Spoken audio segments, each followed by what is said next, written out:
first time. But could this be repeated for future general elections right across the Union? Here now is the Scottish politician and youth leader, John Loughton. Good morning to you. First of all, give us the case for why 16 and 17-year-olds should be allowed to vote. Well, I think if I was sitting here 1 week ago, I'd make a very different, passionate case why 16 and 17-year-olds, around 1.5 million young people fall into that category across the UK. The case would be very different. I'd be arguing from a position of principle against the argument we've heard many times from political opponents to this policy around saying we're too daft, we're too young, we're not ready to be full equal citizens yet. But there's a game changer this week, and Scotland's referendum is the blueprint to prove that young people can and do care.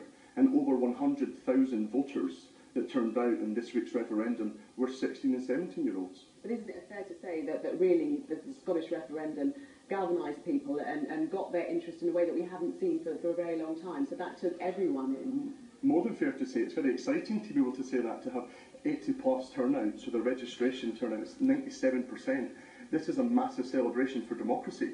Of course, a yes-no referendum creates a different dynamic to a general election, but what it's about saying is civic duty and the mix of the right to vote and the responsibility to play your part. Young people were asked that question and we have roared back with a massive yes, we want to be engaged. And to change that franchise going forwards, I think it's a huge step backwards for democracy. Is it fair to say, though, that young people are perhaps less risk-averse, and that would be why so many young people in Scotland voted yes? And there's a risk, then, that there's a lack of maturity, perhaps, and a lack of wisdom that comes with youth, that people are just happy to take a risk? Having worked in politics as a young person for 15 years, since I was 11, if you want to talk about maturity in politics, I wouldn't be starting with young people, as I'm sure a lot of us could testify. But this isn't a test of how clever you are or how good a citizen you are. You know, we don't do that with adults. Many would fail that test, we know. This is about the basic civic rights. Do we see you as an equal, full participant in society from 16 onwards, in the same way we say you are with the ability to look at getting married, to join the armed services, to have children, etc., and pay tax? And this is about saying you deserve a vote and a voice at the ballot box as a starting point to democracy. This isn't the ending point, it's a starting point. What do you think we need to do to get more young people engaged? Because that's been the criticism, that it's simply turned off by politics. Yes. Is it the approach? Do we need younger politicians, for instance? I think sometimes, yeah. I mean, I've worked a lot in politics, but I do have an issue on occasion, dare I say, with the stereotypical career politician. And I think that kind of predetermined set of answers, you're kind of always going to vote what your party tell you, it gets a bit stale, a bit predictable, and I think young people shake it up.